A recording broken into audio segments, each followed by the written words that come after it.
एक बताया था कि जब घर तामीर करते हैं तो जो प्लॉट की ज़मीन होती है, उसके ऊपर उसमें गड्ढा खोद के उसमें सदके के बकरे का खून बहाते हैं ना, कुर्बान करते हैं हाँ। उसको। और यासीन भी बताई थी आपने साथ में। और हम्म। वो जो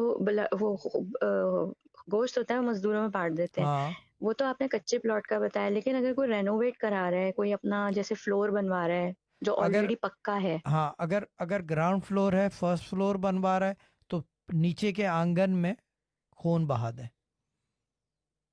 ठीक। हाँ एंट्रेंस नीचे पे। वाले, हाँ एंट्रेंस पे खून बहा दें। ठीक है ना। क्योंकि कभी कभार ये होता है कि छत होती है, छत के ऊपर फर्स्ट फ्लोर बनता है। कभी कभार छतों के ऊपर भी बसेरा होता है, तो वो खून के साथ टल जाता है।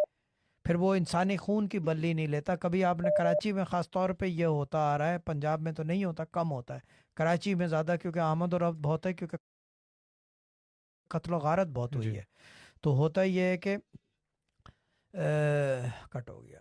होता यह है कि वो छतों के ऊपर जिन्नात आके बसेरा कर जाते हैं। खाली छत है, कोई नहीं आता, औरत आती है कपड़े डाल के चली जाती है टाइम से। उनको पता है कि इस टाइम आते हैं, इस टाइम उतारते हैं, एक क्लॉक होता है वो। हम्म। तो वो क्या करते हैं, वो आके एक कोने में बसेरा या कहीं भी छतों के ऊपर बैठने लग जाते हैं। लेकिन जब आप कंस्ट्रक्शन कराने के लिए जाओ, तो फिर वो खून बहाओ, वरना ये कि वो मजदूर अक्सर मर जाते हैं। कराची के अंदर बहुत होता है ये, सही। बिल्डिंगों के अंदर, और जो हम्म। छतों के ऊपर से गिर गए, खोद रहे हैं, खुदाई के अंदर, जमीन के अंदर, कुएं के अंदर गिर गए, ये हम्म। कराची में बहुत होता है। खून बहा दो तो फिर वो ठीक है। कुर्बानी और नहीं लगती, इस वजह से। ठीक। और अगर और आपने जैसे अभी अगर जब रेनोवेशन मैंने कर रहे हैं, कहा। रेनोवेशन कर रहे हैं, तो थोड़े से फकीरों को खाना खिला दो, या मजदूरों को पहले दिन खाना खिला दो हम्म। अपनी तरफ से, बस। लाजमी नहीं है कि खून बनाया जाए।